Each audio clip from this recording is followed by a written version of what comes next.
How's it going, guys? Cody back again, dropping yet another video. Right, guys, I'm slowly getting back into the swing of it. This is going to be my third video now. I'm still getting used to reading the prison news and giving my overview at the end. So if I misread things or I'm a bit slow in reading it, it's a bit robotic, I apologize. It's just getting my head back into doing videos. The love is slowly coming back. This is a story that is very close to my heart as someone that was sexually abused when I was young by someone that lived local to my mum and my stepdad. I've obviously grown up with a very bad dislike and distaste for sexual offenders because of what it did to me and because of the nature of the heinous crimes that these people commit. And obviously, having been in prison, there's four things you don't want to be in prison: rapist, pedophile, rapist, grass, or a child murderer. Right, so I'm going to read this story, guys. This story has to be heard, to be believed. It's on a sexual offenders treatment program that was in prisons from 1990 to 2017. This is a story from the 8th of October 2019, and this radio program has spoken to two sexual offenders that went on this sexual offenders treatment program. Just listen to this. Headline reads, "Sex offender, I've never had so many deviant thoughts." In 2017, the government's flagship treatment scheme for people convicted in England and Wales of rape or child sexual abuse was scrapped after it was shown to raise the risk of re-offending. Two sex offenders have told the BBC Radio 4's File on 4 programme what it was like to take part in the rehabilitation programme. Everything was discussed in minute detail. They had what they called the hot seat, and every prisoner that was in the group had to sit in the hot seat and they were bombarded. It was like an interrogation.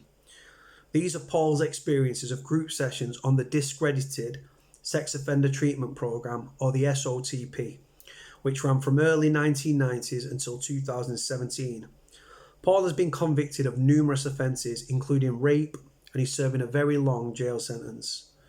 Speaking to me from a prison payphone, he said he started the SOTP, Sexual Offenders Treatment Programme, on 3 occasions. It was cognitive behavioural therapy designed to teach offenders to think and act differently. But the 60-year-old says each time he was removed from the course before the end because group facilitators thought he wasn't learning anything. Deviant thoughts. Being in group settings discussing serious offences and some less serious offences, because these groups were mixed, were actually made prisoners worse and normalised what prisoners were doing, he says. Rapists, murderers, child sex offenders and flashers were all placed together, says Paul. People were learning from their mistakes. They were learning from the other group members how to perhaps be better sexual offenders without being caught. Ministry of Justice research showed 10% of men who had completed the SOTP re-offended, compared with 8% of those who had not done the programme. The results were published 5 years after analyst Catherine Hopkins first alerted the department the scheme might not be working. Paul also claims some inmates were told to disclose the names of their victims as part of the process, setting out their offending history in graphic detail. It was to physically humiliate you and break you. I could not see no other purpose for it, he says. Many of Paul's observations are shared by Dr. Robert Ford, a retired forensic psychologist, used to work for the Home Office and is now an expert on assessing risk. Sexual practice.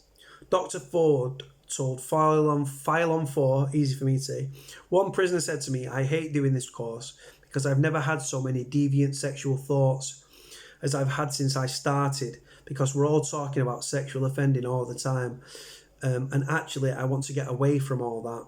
Another prisoner who himself had been a victim of child sexual abuse as a child told him he'd been asked to give details of what happened to him in front of pedophiles who became aroused as a result.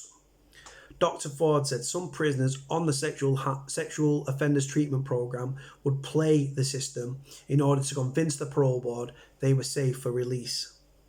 He said one prisoner had told him, "You claim to have things like deviant thoughts about victims or indulge in deviant sexual practices, and then after the course is finished, you're doing the post-course assessment, you drop all these things and you just tell the truth." The inmate claimed he would then result in the prisoner being given a lower risk score by course assessors. Booster course. Former prisoner Peter, who had served 2 sentences for sexual offences against children and possessing indecent images of children, tells me the SOTP provided a false sense of security. You come out thinking you are fixed, he says. That's the feeling, because it's a treatment programme, and while that treatment doesn't exist, it fixes nothing. What's wrong? Now he's in his 50s, Peter, who had to do a booster course when he was first released. You're going back over the offences, so you keep reliving this stuff, and it just isn't helpful, he says. You're not going to forget what you've done, and you've made victims. If you're going to be a useful member of society, you need to try and move your life forward. Groundbreaking project. During the second spell in jail, Peter completed one-to-one sessions as part of the Healthy Sex program, which he found far more beneficial because it focused less on his offending and more on steps to overcome his problems. He's now receiving support at the Corbett Centre, a groundbreaking project in Nottingham run by the Safer Living Charity Foundation. It provides a range of emotional help and practical support for about 30 sexual offenders living in the community. You're in an environment where people know what's happened, Peter says.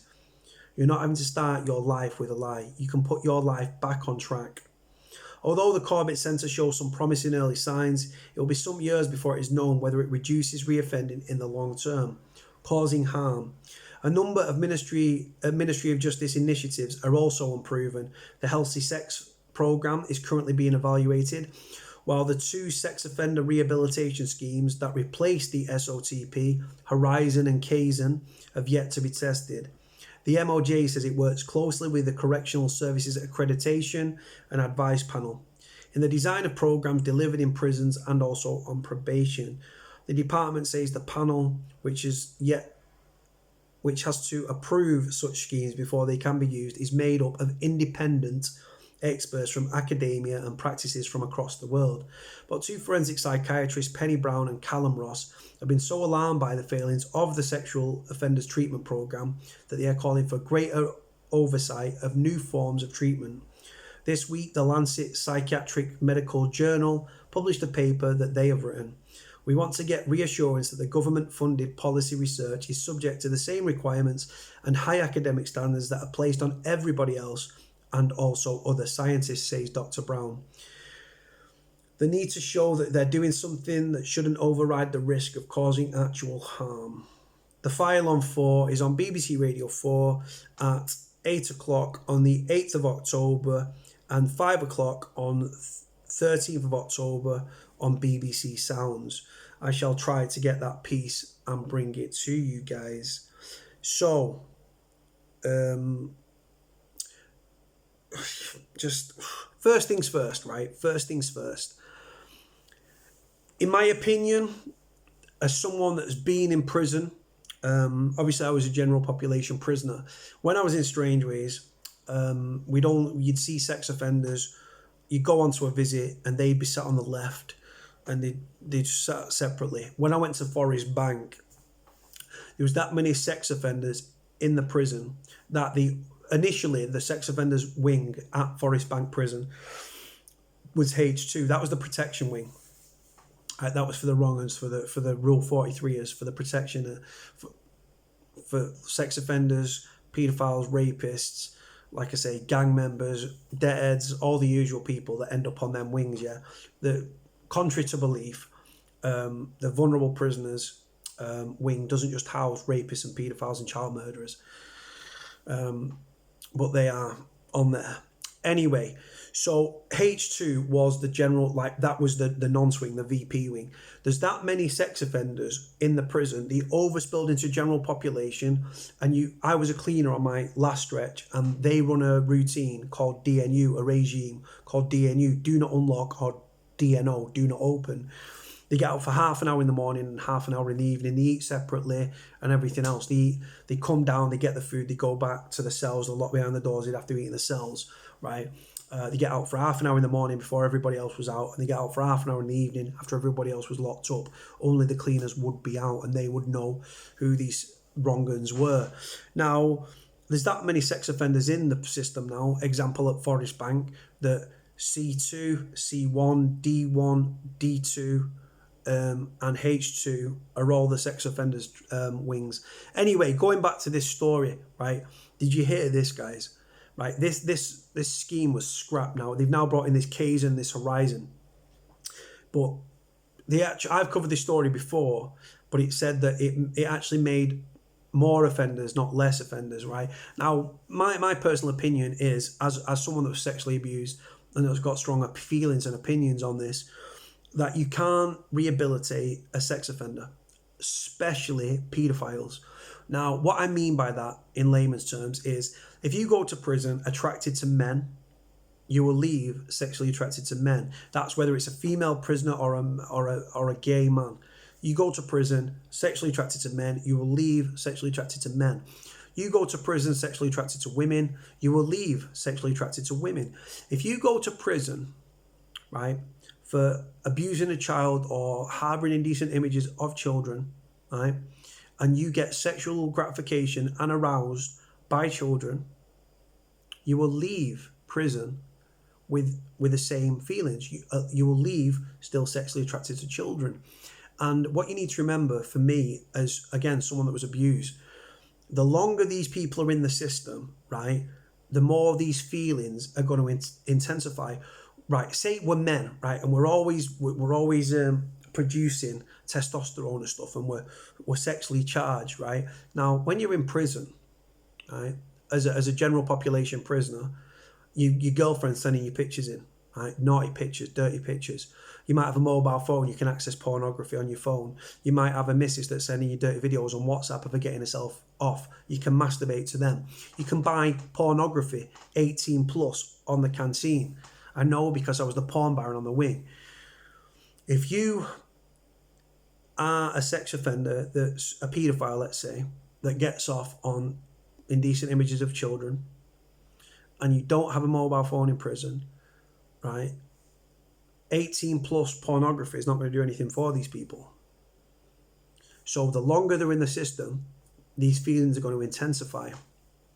They're going to be in a state of arousal constantly, right, until they get out. And that when they get out and they're in the community, or they're put in a bail hostel, right, with restrictions and all this stuff, right, a lot of these bail hostels that people are put in, by the way, right, are at close proximity to nurseries, parks, or schools. Check it out, you'll see what I mean, right? Now, no amount of, you cannot retrain somebody with these courses and stuff. Did you hear this? You've got paedophiles that are in prison, serving prisoners in prison, that have done interviews over the phone saying, when we was talking about this, we was getting aroused. When we heard from certain prisoners saying about how they abused the children and going into every little graphic detail about what they did, or how they abused children, or how they flashed at children, or sexually groped children, or molested or raped children, other prisoners were getting aroused. Just think about that for a minute. Aroused, mate. Talking about it. Reliving it. Making more victims upon release, by the way. Right? The facts are, the only way you can rehabilitate a sex offender is a bullet to the back of the head, or a rope, a 1 foot rope off a 6 foot drop. You cannot retrain them. Chemical castration. There's an argument. But who's going to supervise and make sure that they take this medication? The longer you are in prison, the longer these people that have got these views, that have got to get off, can only get off on physically seeing indecent images of children or acting on their impulses. The longer they are in prison, their feelings will intensify.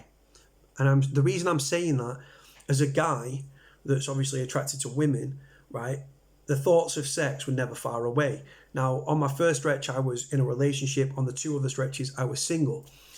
And like I said, there was a porn DVD that got passed around the wing and stuff. I was a cleaner. on the induction wing on my last stretch. Previous to that, I was on E1, F1, right, within Forest Bank, right? So general population prisoner, and the longer you're in prison, if you've got a missus and you're in jail, right, yeah, you've got to go probation and stuff, but you want sex. That's one of the first things you do when you get out of prison is sex.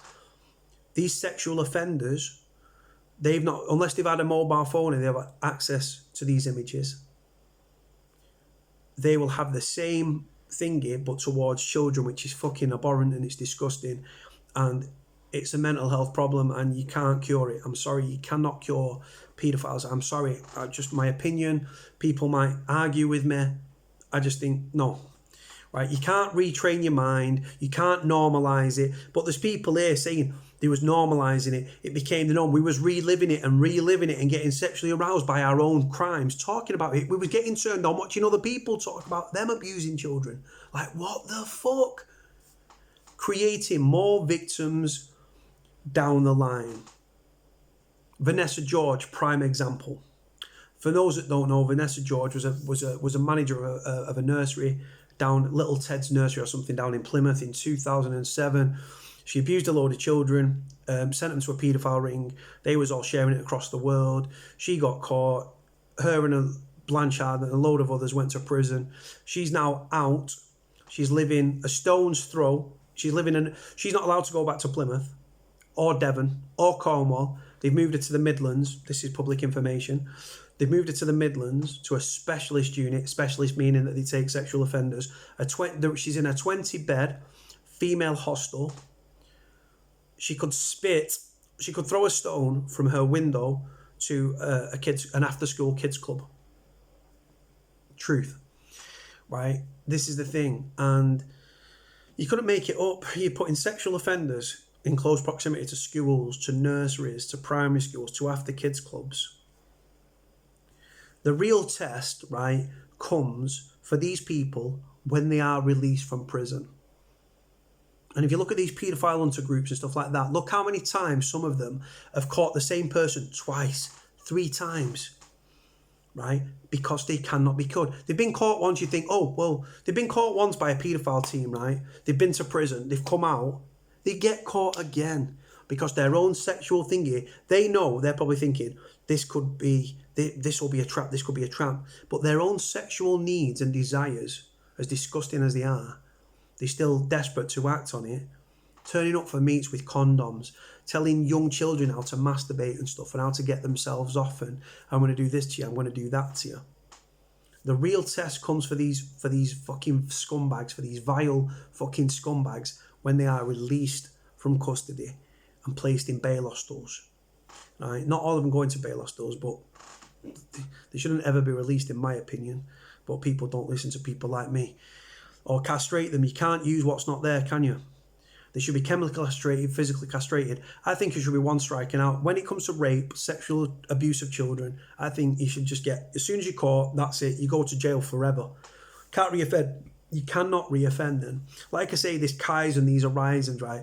You cannot train someone. No amount of courses is going to stop these people thinking how they think, getting sexual gratification, longing, wanting children.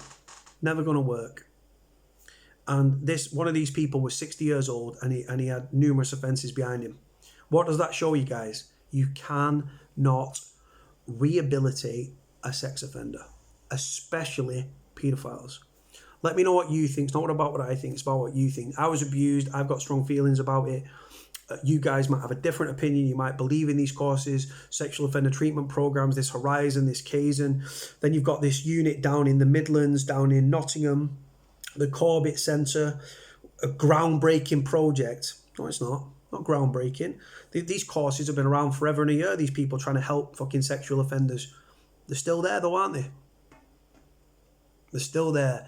And what really fucking grinds my gears, right, is how there's people in prison that shouldn't be in prison, right? General population prisoners, right, that could have been dealt with via different means, community orders and stuff like that, tagging or whatever, right? Obviously, talking towards the bottom thing of crime, right? And then you get paedophiles that go before benches. Oh, it's the second, third time you've been caught, Your Honour. You've got thousands of indecent images of children. For those that don't know, they're categorised Cat A to Cat C. These indecent images of children. Cat A is the worst of the worst, right? Cat B, Cat C, right? For me, all fucking images of children are indecent. These indecent images are disgusting and despicable, right? And they're getting caught with thousands and thousands and thousands, once, twice. They're getting suspended sentences and sexual harm prevention orders. And they're still in the community. You've got people in prison for not paying council tax and parking fines. That shows me that the judges and the court system, and we know with the royal family about Prince Andrew and Epstein and those paedophile rings at play in the government and all these things, we know this, right? But it's all the judges are in on it because they're letting paedophiles go. Disgusting, guys. Let me know what you think. Anyway, I've waffled on for 21 minutes. Let me know. Like, comment, subscribe. Stories in the description. Let me know what you think, guys. Cody out.